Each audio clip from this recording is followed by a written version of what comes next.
ओम शांति। Good morning. सभी okay. कल बाबा ने रूहानी मिलिट्री को याद किया था। तो मिलिट्री को कमांड करने वाले को कमांडर कहा जाता है। तो रूहानी मिलिट्री का काम ही क्या है? Order is order. जैसा ऑर्डर जब जहाँ जैसे मिले उस ऑर्डर का पालन करना होता है। कल हमको बाबा ने कौन सा ऑर्डर दिया था? अन्य आत्माओं की सेवा करने के लिए, डूबे हुए पेड़ को पार लगाने के लिए, जो दुखी अशांत आत्माएं हैं उनको सहयोग देना, ये हमारी हम रूहानी मिलिट्री का कर्तव्य है। आज बाबा ने कहा कि तुम रूहानी मिलिट्री को पहला पहला आदेश क्या मिलता है? क्या आदेश मिलता है? पहला पहला आदेश, पहले मुरली शुरू होती है तो बाबा किससे मुरली शुरू करते हैं? बच्चे अपने को आत्मा समझो, आत्मा अभिमानी होकर बैठो, देही अभिमानी होकर बैठो। इसको क्या कहा जाता है मिलिट्री की भाषा में? Attention please. रूहानी मिलिट्री को पहला पहला आदेश कहो, सावधानी कहो, क्या? Attention please. ठीक है। इसके साथ साथ कल बाबा ने कहा अपनी मनमत नहीं चलानी है। ठीक है। वरदान याद आया कि मन मत से अपने आप को फ्री करना है। जब हमको श्रीमत मिल रही है, इतनी श्रेष्ठ मत मिल रही है, इतना श्रेष्ठ जीवन बनाने के लिए, और श्रेष्ठ जीवन के साथ साथ जितना श्रेष्ठ जीवन हम बनाते जाते हैं उतना हमारे हर कर्म से अन्य आत्माओं को प्रेरणा मिलती है या सहयोग मिलता है। कल भी याद कर रहे थे, हम डबल कार्य कर रहे हैं। तो जो डबल कार्य करता है, जैसे स्टूडेंट्स भी होता है, पढ़ता है और पढ़ाता है, तो बताइए उसका डबल काम हो गया। तो जितना वो डबल कार्य करता है तो उसकी पढ़ाई भी अच्छी, और जिसको वो पढ़ाता है उसकी भी कितनी दुआएं मिलती हैं, कितनों की दुआएं मिलती हैं। अगर स्टूडेंट्स अपने साथी को सहयोग देकर आगे बढ़ाता है तो दुआएं मिलती है ना। तो इसी तरह से बाबा हम बच्चों को भी क्या करता है, क्योंकि हमको गृहस्थ में बिठाया है, तो गृहस्थ में जो भी हमारे संबंधी हैं, परिवार वाले हैं, तो जैसा हम कर्म करते हैं उस कर्म का रिटर्न उनको, हम जैसे कहावत भी है, हम करेंगे तो हमें देख अनेक करेंगे। जैसा कर्म मैं करूँगा मुझे देख अनेक करेंगे। तो हमें अपने कर्मों पर कितना अटेंशन देना है। Attention please. और अटेंशन प्लीज क्या है? बाबा की याद। जितना हम बाबा की याद में रहकर कर्म करते हैं तो हमारा कार्य अच्छा होता है और हम दूसरों को प्रेरणा मिलती है। तो ऐसे बाबा हमें किस लिए अटेंशन प्लीज करता है? अपने स्वधर्म में टिकने के लिए। तो आज बाबा ने कहा कि इस बात का कितना चार्ट रखते हो? टीचर पूछेगा ना कि भाई कितना टेंशन रखते हो पढ़ाई पर, क्योंकि पेपर अभी ज़्यादा दूर नहीं है, बहुत नज़दीक समय पे, अभी तो पेपर काल चल ही रहा है। तो इस पेपर काल में भी अगर हम अपनी पढ़ाई पर ध्यान नहीं देंगे तो फिर कब देंगे? इसलिए अटेंशन। आज बाबा ने कहा रूहानी मिलिट्री को ऑर्डर मिलता है अटेंशन प्लीज। आज के बाबा के महावाक्य हैं 21/10/2020। इसमें बाबा ने कहा मीठे बच्चे, रोज रात को अपना पोता मेल निकालो, डायरी रखो तो डर रहेगा, कि कहीं घाटा ना पड़ जाए। कल भी काम मिला था, नोटबुक रखो, लिखो उसमें, ठीक है। आज फिर याद कराया। अभी शायद ऐसा लगता है कि किसी ने नोटबुक नहीं लिख रखी है, ठीक है। इसीलिए बाबा ने आज फिर कहा कि डायरी रखो, डर रहेगा कहीं घाटा ना पड़ जाए।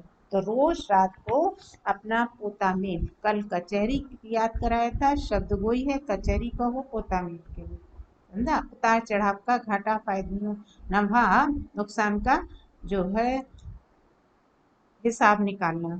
तो आज फिर बाबा ने कहा रोज रात को अपना पोता मेल निकालो, डायरी रखो, तो डर रहेगा कि कहीं घाटा ना पड़ जाए।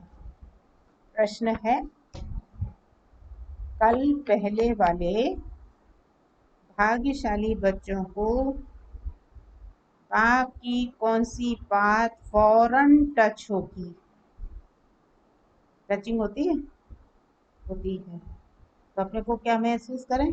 हम कल पहले वाली विजयी आत्माएं हैं, क्योंकि युद्ध के समय पर बुद्धि की लाइन क्लियर रखना, उसमें टचिंग कैच करना, कैचिंग करना, टच माना टचिंग करना, कैच करना। तो जितना हम आदेश को कैच करते चले जाएंगे तो निश्चित विजयी है। तो बाबर ने अपने कल पहले वाले बच्चों को देखा कि किसको बाप की कौन सी बात फौरन टच होगी। उत्तर है, बाबा रोज रोज जो बच्चों को याद की युक्तियां बतलाते हैं वह भाग्यशाली बच्चों को ही टच होती रहेंगी। कौन सी युक्तियां? हाँ, याद के लिए जो बाबा हमें युक्तियां बताते हैं वह भाग्यशाली बच्चों को ही टच होती रहेंगी, वह उन्हें फौरन अमल में लाएंगे। बाबा कहते, बच्चे कुछ एकांत में बैठ बगीचे में जाकर बैठो। बाबा कहते, बच्चे कुछ टाइम एकांत में बगीचे में जाकर बैठो, बाबा से मीठी मीठी बातें करो, अपना चार्ट रखो, तो उन्नति होती रहेगी। टच हो रहा है? कल पहले भी ऐसे ही विजय हासिल की थी, अब भी विजय हासिल करेंगे। कब? जब बाप की टच की हुई बात को फौरन अमल में लाएंगे। तो कौन सी बात अमल में लानी है? कुछ टाइम निकालकर एकांत में बैठना है, चाहे बगीचे में बैठो, चाहे बाबा के कमरे में बैठो, चाहे कहीं भी बैठो, एकांत में जाकर बैठो और बाबा से मीठी मीठी बातें करो, अपना चार्ट रखो, कितनी अच्छी अच्छी बातें आज हमको बाबा की टच हुई। जितना चार्ट रखेंगे उतना उन्नति रहेगी। ओम शांति। मिलिट्री को पहले पहले सावधान किया जाता है। युद्ध के मैदान में होना, इसलिए बाबा ने कहा मिलिट्री को पहले पहले सावधान किया जाता है। क्या सावधान किया जाता है? Attention please. बाप भी बच्चों को कहते हैं अपने को आत्मा निश्चय कर बाप को याद करते रहो। बच्चों को समझाया है यह ज्ञान बाप इस समय ही दे सकते हैं, बाप ही पढ़ाते हैं।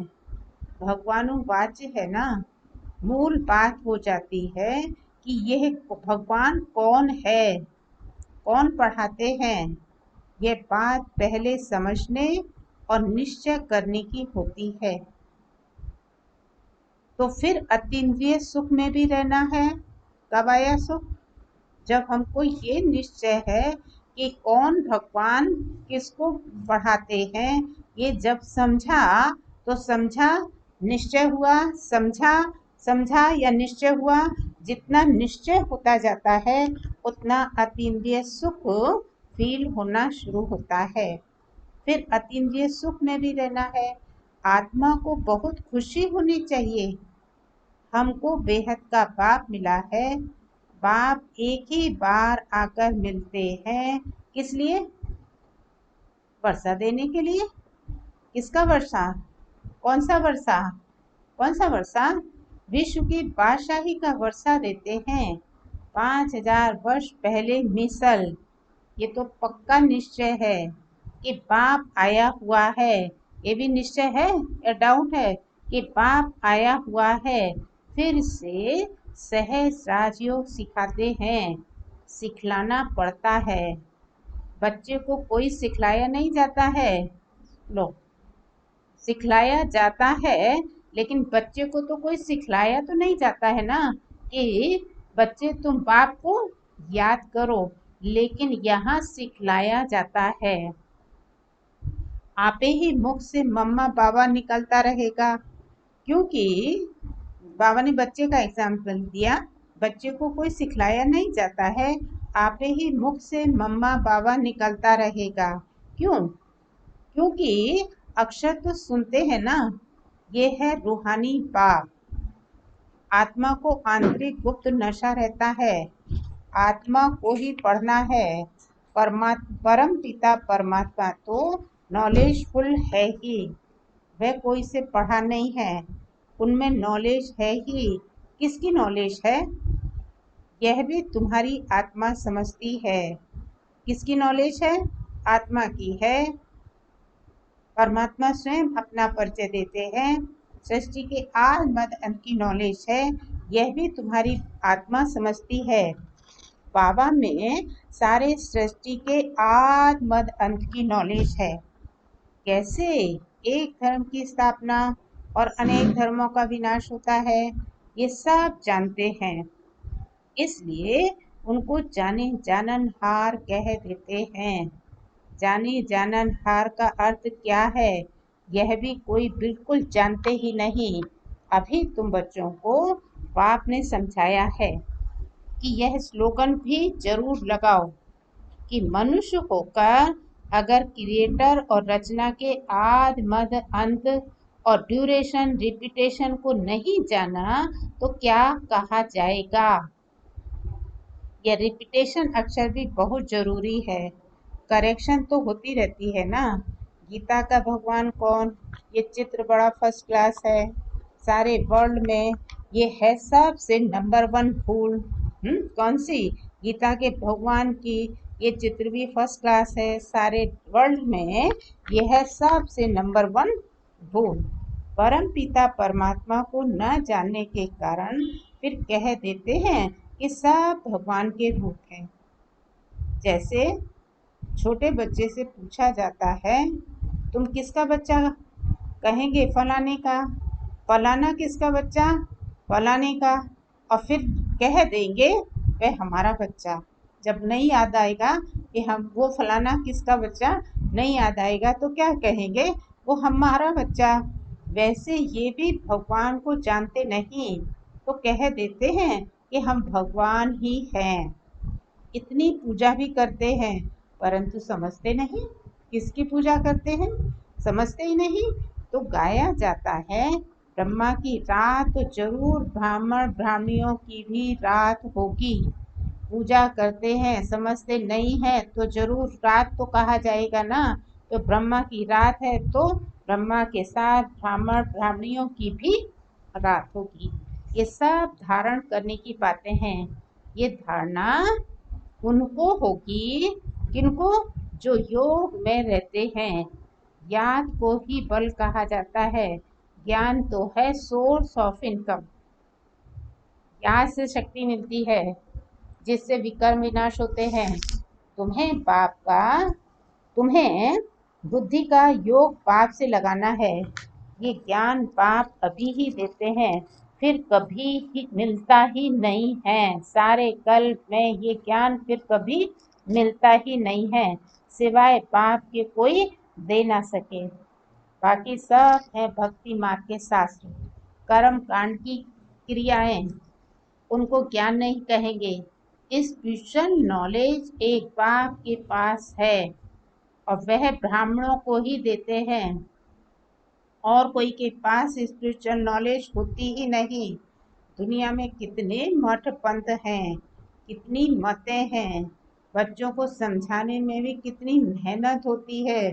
बताइए, जितने मठ पंथ तो उनकी अपनी अपनी रस्म रिवाज, तो इन सबको अलग अलग समझाना, एक बात समझाने में कितनी मेहनत करनी पड़ती है। कितने तूफान आते हैं, गाते भी है ना। तूफान पे बाबा को क्या याद आया? कितने तूफान आते हैं, गाते भी है ना। नैया मेरी पार लगाओ। सबकी नैया तो पार नहीं जा सकती। कोई डूब भी जाएगी, कोई खड़ी हो जाएगी। 2-3 वर्ष हो जाते हैं, कईयों को पता ही नहीं। कोई तो पुर्जा पुर्जा हो जाते हैं, कोई वहां ही खड़े हो जाते हैं। इसमें मेहनत बहुत है। बात समझ में आया? ये कौन सी नैया है? आत्मा रूपी नैया को पार लगाने वाला। तो बहुत सी आत्माएं आती भी हैं, ऐसा नहीं। और जैसे ही तूफान आने शुरू हुए तो कोई डूब भी जाएगी, कोई खड़ी भी हो जाती है, कोई पार भी लग जाते हैं। कितना मेहनत करनी पड़ती है, पुर्जे पुर्जे भी हो जाते हैं। समझा? तो कितनी मेहनत है। आर्टिफिशियल योग भी कितने निकले हैं, कितने योग आश्रम हैं। रूहानी योग आश्रम कोई हो ना सके। भले कितने भी योग आश्रम हैं तो हटके हैं, लेकिन ये रूहानी योग आश्रम तो कोई हो ना सके। बाप ही आकर आत्माओं को रूहानी योग सिखलाते हैं। बाबा कहते हैं ये तो बहुत सहज योग है। कौन कहता? बाबा। क्या कहते हैं? मुझे याद करो। तो बाबा को याद करना तो कितना सहज है। इन जैसा सहज कुछ भी है नहीं। आत्मा ही शरीर में आकर पाठ बजाती है। 84 जन्म मैक्सिमम है, बाकी तो कम होते जाएंगे। ये बातें भी तुम बच्चों में कोई की बुद्धि में है। बुद्धि में धारणा बड़ा मुश्किल होती है। पहली बात समझाते हैं, कहाँ भी जाते हो तो पहले पहले बाप का परिचय दो। बाप का परिचय कैसे देवें, इसके लिए युक्ति रची जाती है। वह जब निश्चय हो तब समझे बाप तो सत्य है। जरूर बाप सत्य बातें ही बताते होंगे, इसमें संशय नहीं लाना चाहिए। याद में ही मेहनत है। इसमें माया अपोजिशन करती है। क्या अपोजिशन करती है? याद में ही मेहनत है, इसमें ही माया अपोजिशन करती है। क्या अपोजिशन करती है? घड़ी घड़ी याद भुला देती है। आकर्षण वाली चीजें, आकर्षण वाली बातें सामने आ जाती हैं, भुला देती है। तो घड़ी घड़ी याद भुला देती है।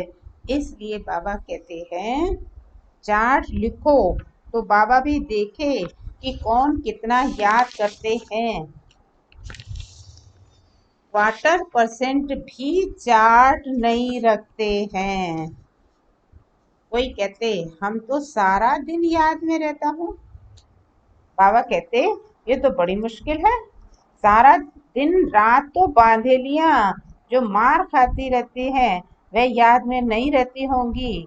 शिव बाबा कब इन संबंधियों से हम छूटे, मार खाती होंगी, वो भी याद नहीं रहती होंगी। उनके अंदर दिल में क्या चलता होगा सारा दिन, कैसे इन संबंधियों से हम छूटे। तो आत्मा पुकारती है, बाबा हम बंधन से कैसे छूटे। अगर कोई बहुत याद में रहते हैं तो बाबा को चार्ट भेजें, डायरेक्शन मिलते हैं। रोज रात को अपना पोता में निकालो, डायरी रखो। डायरी रखने से अपने आप ही चेकिंग होगी। डायरी रखने से डर रहेगा हमारा घाटा न निकल आए। बाबा देखेंगे तो क्या कहेंगे, इतने मोस्ट वेलवेट बाबा को इतना समय ही याद करते हो। बाबा इतना मोस्ट वेलवेट है, उसको सिर्फ इतना ही समय याद करते हो। लौकिक बाप को, स्त्री को तुम याद करते हो, मुझे इतना थोड़ा भी याद नहीं करते। चार्ट लिखो तो आप ही लज्जा आएगी। इस हालत में मैं पद पा नहीं सकूंगा, इसलिए बाबा चार्ट पर रोज ध्यान दे रहे हैं। बाप को और 84 के चक्र को याद करना है तो फिर चक्रवर्ती राजा बन जाएंगे। आप समान बनाएंगे तब तो प्रजा पर राज करेंगे। ये है ही राजयोग, नर से नारायण बनने का एम ऑब्जेक्ट यह है। जैसे आत्मा को देखा नहीं जाता, समझा जाता है, इनमें आत्मा है, यह भी समझा जाता है। इन लक्ष्मी नारायण की जरूर राजधानी होगी। इन्होंने सबसे ज्यादा मेहनत की है, तब तो ये स्कॉलरशिप पाई है। जरूर इन्हों की बहुत प्रजा होगी, तो पूछ पद पाया है। जरूर बहुत योग लगाया है, तब पास विद ऑनर हुए हैं। यह भी कारण निकालना चाहिए। अच्छा, और कौन सा कारण निकालना चाहिए कि हमारा योग क्यों नहीं लगता है।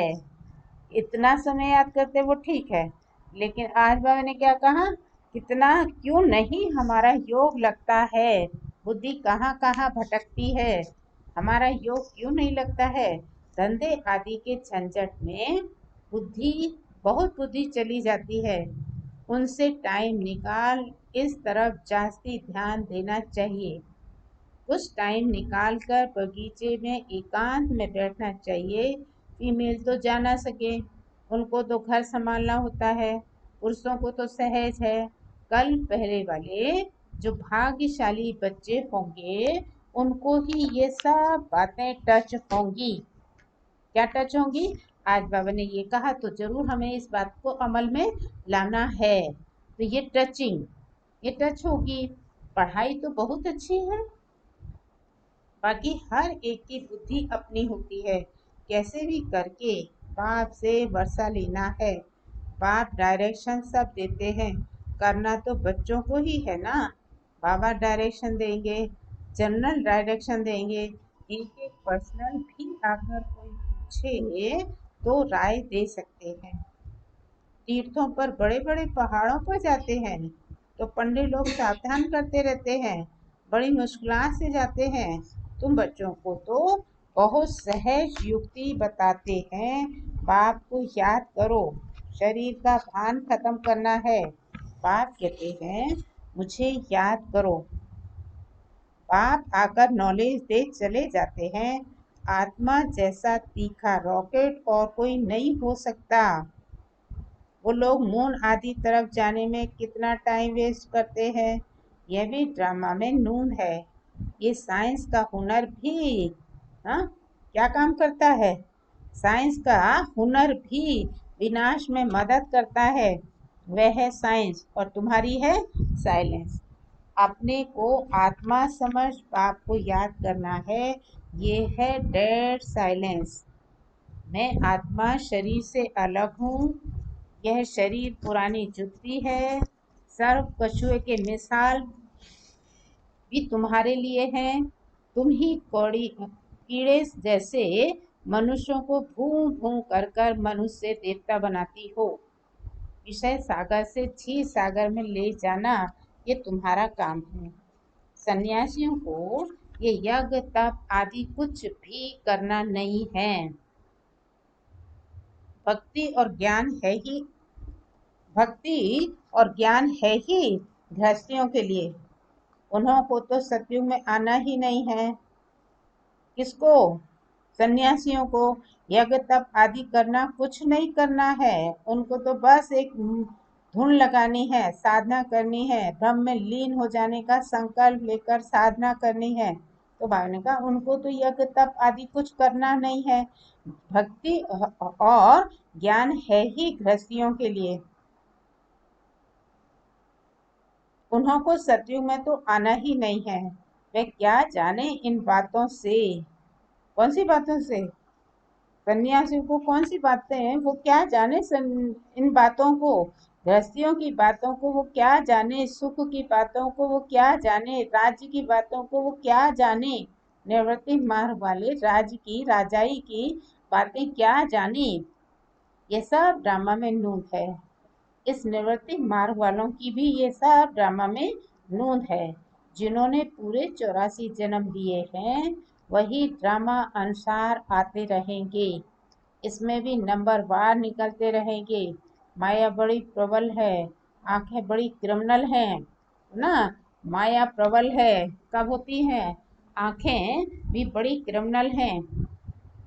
ज्ञान का तीसरा नेत्र मिलने से आंखें सिविल बन जाती हैं, फिर आधा कल कभी क्रिमिनल नहीं होंगी। ये है बड़ी धोखेबाज। तुम जितना बाप को याद करेंगे उतना कर्म इंद्रियां शीतल होंगी। फिर 21 जन्म कर्म इंद्रियों की चंचलता में आना ही नहीं है। वहां कर्म इंद्रियों की चंचलता होती नहीं। सब कर्म इंद्रियां शांत सतोगुणी रहती हैं। देह अभिमान के बाद ही सब शैतानी आती है। तो बाप तुमको देही अभिमानी बनाते हैं। आधा कल के लिए तुमको वर्षा मिल जाता है। जितना जो मेहनत करते हैं उतना ऊंच पद पाएंगे। मेहनत करनी है देही अभिमानी बनने की, फिर कर्मेंद्रियां धोखा नहीं देंगी। अंत तक युद्ध चलती रहेगी। जब कर्मातीत अवस्था को पाएंगे तब वह लड़ाई भी शुरू होगी। दिन प्रतिदिन आवाज होता जाएगा, मौत से डरेंगे। कहते हैं ना, ये ज्ञान सबके लिए है, सिर्फ बाप का परिचय देना है। हम आत्माएं सब भाई भाई हैं, सब एक बाप को याद करते हैं। गॉड फादर कहते हैं करके कोई नेचर को मानने वाले होते हैं, परंतु गॉड तो है ना। भले नेचर को मानने वाले हों लेकिन फिर भी गॉड तो है ना। उनको याद करते हैं मुक्ति, जीवन मुक्ति के लिए। मोक्ष तो है ही नहीं, तो वर्ल्ड की हिस्ट्री ज्योग्राफी भी रिपीट होना है।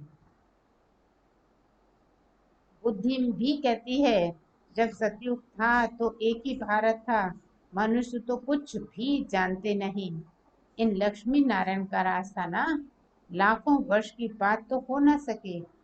लाखों वर्ष होते तो कितनी ढेर संख्या हो जाती। बाप कहते हैं अब कलयुग पूरा हो, सतयुग की स्थापना हो रही है। वह समझते हैं कलयुग तो अभी अर्जुन बच्चा है, इतने हजार वर्ष की आयु है। तो तुम बच्चे जानते हो ये है ही, ये कल्प है ही 5000 वर्ष का।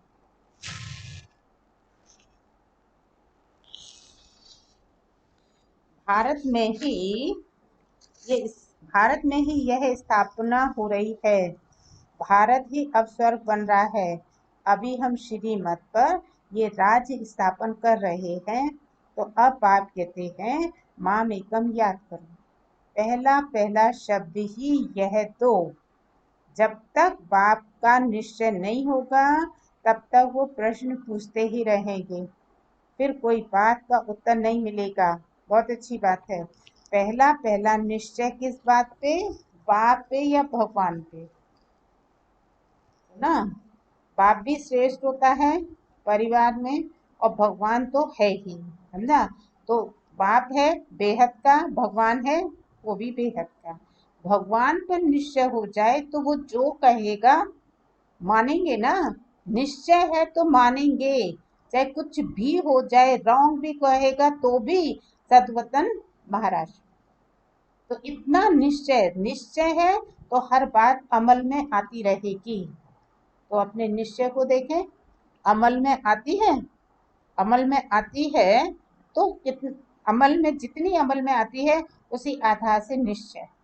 तो निश्चय का फाउंडेशन भी अभी डगमग होता रहता है, इसलिए बाबा को निश्चय का फाउंडेशन भी मजबूत कराना पड़ता है। पहला पहला शब्द ही ये दो। जब तक बाप का निश्चय नहीं होगा तब तक प्रश्न पूछते रहेंगे। मैं इस बात पे कह रही थी, अरे भगवान कुछ भी कहे उस पे सब में हाँ हाँ करते रहेंगे, अगर निश्चय नहीं है तो प्रश्न पूछते रहेंगे, फिर कोई बात का उत्तर ही नहीं मिलेगा। जब निश्चय ही नहीं है तो उसको किस बात पे विश्वास होगा, फिर कोई उत्तर मिलेगा ही नहीं। तो समझेंगे ये तो कुछ भी जानते नहीं, और कहते हैं भगवान हमको पढ़ाते हैं।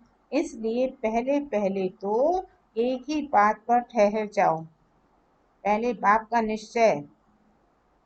निश्चय करे कि बरोबर ये सभी आत्माओं का बाप एक ही है और वह है रचिता। तो जरूर संगम पर ही आएंगे ना। बाप कहते हैं, मैं युगे युगे नहीं, कल के संगम युग पर आता हूँ। मैं हूँ ही नई सृष्टि का रचिता, तो बीच में कैसे आऊंगा। मैं आता ही हूँ पुरानी और नई के बीच में। इनको पुरुषोत्तम संगम युग कहा जाता है। तुम पुरुषोत्तम भी यहाँ बनते हो। लक्ष्मी नारायण सबसे पुरुषोत्तम है। ये एम ऑब्जेक्ट कितनी सहज है। सबको बोलो, ये स्थापना हो रही है। बाबा ने कहा है, पुरुषोत्तम अक्षर जरूर डालो, क्योंकि यहाँ तुम कनिष्ठ से पुरुषोत्तम बन रहे हो। ऐसी ऐसी मुख्य बातें भूलनी नहीं चाहिए और संवत की डेट भी जरूर लिखनी चाहिए। यहाँ तुम्हारी पहले से राजाई शुरू हो जाती है। औरों की राजाई पहले से नहीं होती है। बात समझ नहीं, तुम्हारी राजाई पहले से ही शुरू हो जाती है। अरे तुम तो जन्म ही कहाँ लेते हो। राजा के घर में तो क्या कहलाए जाएंगे, प्रिंस। तो बड़े होंगे तो राजा बनेंगे ही। तो तुम्हारी राजाई तो पहले ही शुरू हो जाती है। औरों की राजाई पहले शुरू नहीं होती है, दूसरे धर्म वालों की। वह तो धर्म स्थापक आए तब उनके पीछे उनके धर्म की वृद्धि हो, करोड़ों बने तब राजाई चले। तुम्हारी तो शुरू से सतयुग में राजाई होगी। यह किसको भी बुद्धि में नहीं आता कि सतयुग में इतनी राजाई कहाँ से आई। कलयुग अंत में इतने ढेर धर्म हैं, फिर सतयुग में एक ही धर्म एक राज्य कैसे हुआ। इतने हीरे जवाहरातों के महल हैं। भारत ऐसा था जिसको पैराडाइज कहते थे। तो ये 5,000 वर्ष की बात है। लाखों वर्ष का हिसाब तो कहाँ से आया। मनुष्य बेचारे कितने मूझे हुए हैं। अब उनको कौन बैठकर समझाए। वे समझते थोड़े ही हैं कि हम आसुरी राज्य में हैं। इन देवताओं की तो महिमा सर्वगुण संपन्न है। इनमें 5 विकार नहीं हैं। क्यों नहीं है। इनमें 5 विकार नहीं है, क्योंकि ये देही अभिमानी है। तो बाप कहते हैं, मुख्य बात है याद की। 84 जन्म लेते लेते तुम पतित बने हो, अब फिर पवित्र बनना है। ये है ड्रामा का चक्र। अच्छा, मीठे मीठे सिक्खी लदे बच्चों प्रति माता पिता बाप दादा का याद प्यार और गुड मॉर्निंग। रूहानी बाप की रूहानी बच्चों को नमस्ते। हम रूहानी बच्चों की रूहानी बाप दादा को याद प्यार गुड मॉर्निंग और नमस्ते। शुक्रिया बाबा, आपका बहुत बहुत शुक्रिया। धारणा के लिए मुख्य सार, ज्ञान से तीसरे नेत्र को धारण कर अपनी धोखेबाज आंखों को सिविल बनाना है।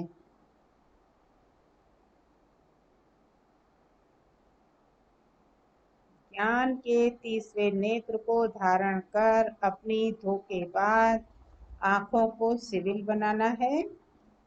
याद से ही कर्म इंद्रियां शीतल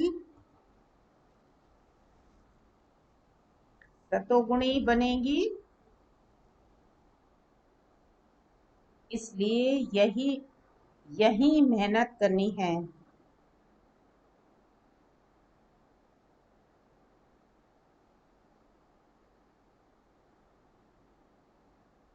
दूसरा, धंधे आदि से टाइम निकाल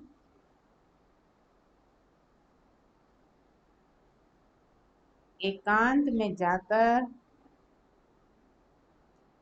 याद में बैठना है।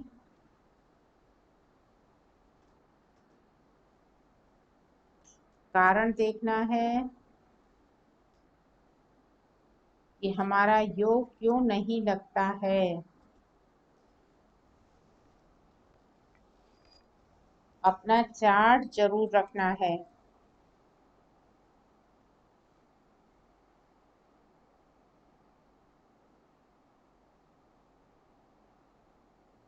वरदान,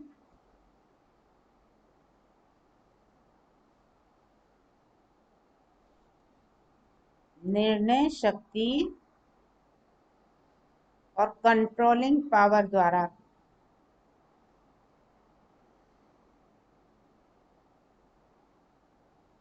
सदा सफलता मूर्त भाव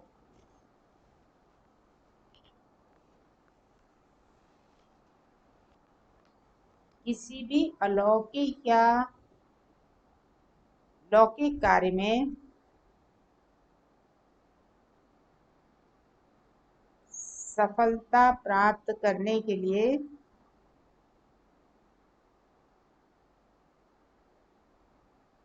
विशेष कंट्रोलिंग पावर और जजमेंट पावर की आवश्यकता होती है।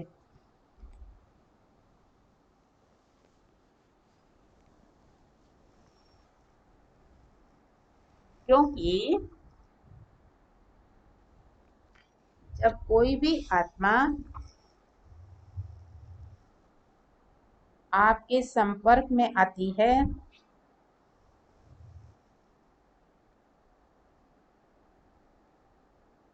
तो पहले जज करना होता है कि इसे किस चीज की जरूरत है।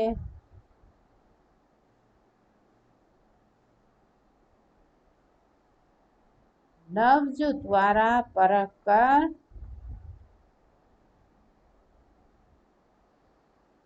उसकी चाहना प्रमाण उसे तृप्त करना है।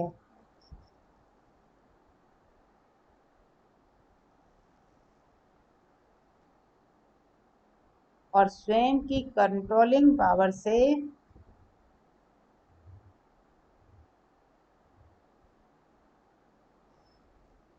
दूसरे पर अपनी अचल स्थिति का प्रभाव डालना है।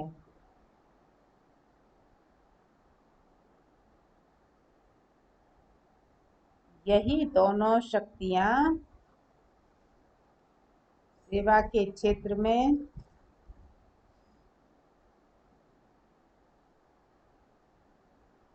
सफलता मूर्त बना देती है।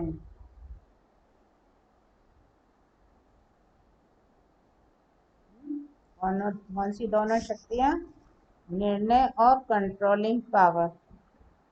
कोई आता है तो उसको कैसे चेक करना है कि इसको किस चीज की चाहना है। पहले वैद्य लोग नवस दे करके अंदर की बीमारी को परख लिया करते थे। किसी को बीमार को बोलने की आवश्यकता नहीं पड़ती थी। ऐसे ही कोई आपको कुछ कहे नहीं, लेकिन आपके सामने जो भी आत्मा आए तो उसको देखते ही आप समझो कि इसको किस चीज की आवश्यकता है, क्योंकि चेहरा सब कुछ बता देता है कि इनको किस चीज की जरूरत है। तो ये है आपकी कंट्रोलिंग पावर, सॉरी पहले निर्णय शक्ति और फिर निर्णय शक्ति के साथ कंट्रोलिंग पावर, या कंट्रोलिंग पावर को से ही हम निर्णय शक्ति को भी प्राप्त कर सकते हैं। तो पहले कंट्रोलिंग पावर कि आपके पास कोई भी आए, आपकी अचल स्थिति को देखकर आपकी स्थिति का प्रभाव इतना पड़ेगा कि वो आपके सामने आकर इतना संतुष्ट हो जाएगा, अब मेरी बीमारी का समस्या का समाधान यहाँ से ही होना है। तो वो आपके ऊपर आपके निर्णय से संतुष्ट होंगे और आपका कार्य जो सेवा का है वो सहज सफल होता रहेगा। ओके, स्लोगन है आज का, सर्वशक्तिवान बाप को साथी बना लो। सर्वशक्तिवान बाप को साथी बना लो तो माया पेपर टाइगर बन जाएगी।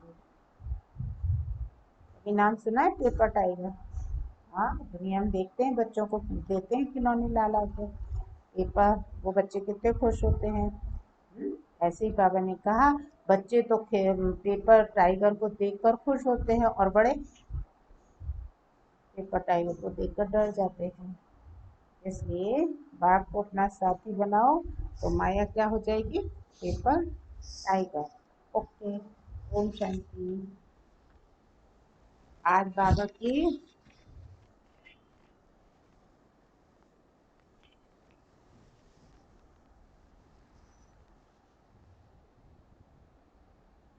ओम शांति।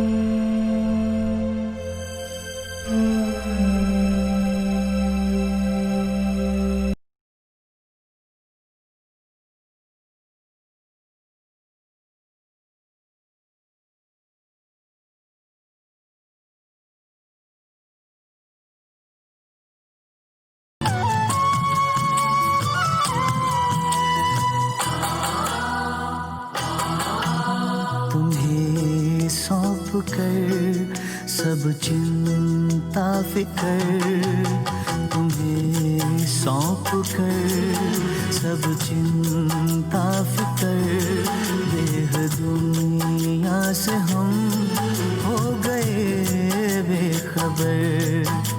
खिवैया मेरी नैया तेरे हवाले, तेरे हवाले। चले हम उधर, ले चले तुम जिधर, देह दुनिया से हम हो गए बेखबर। खिवैया मेरी नैया तेरे हवाले, तेरे हवाले। तुम्हें सौंप कर सब चिंता फिकर, देह दुनिया से हम हो गए बेखबर।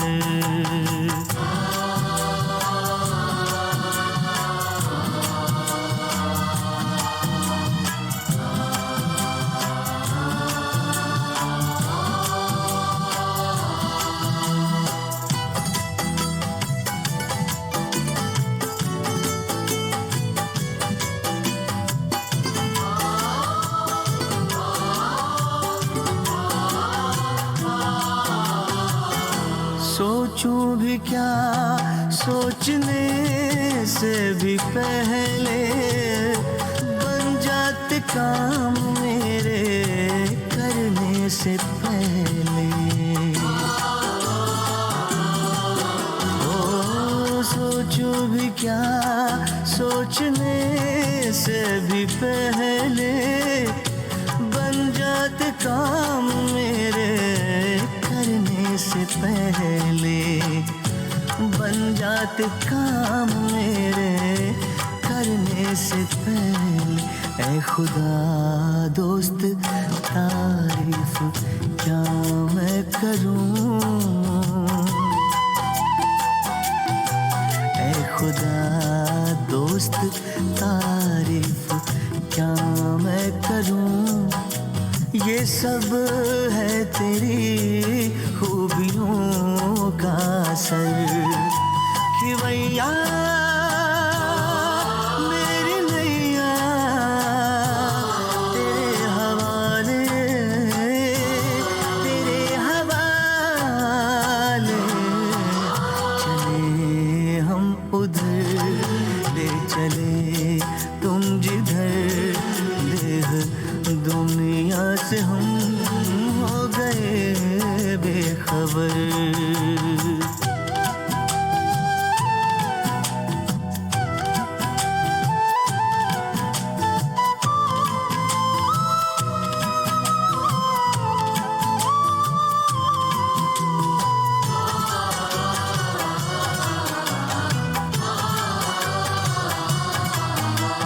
फलक से भी ऊपर तेरी है वो बस्ती, ऐ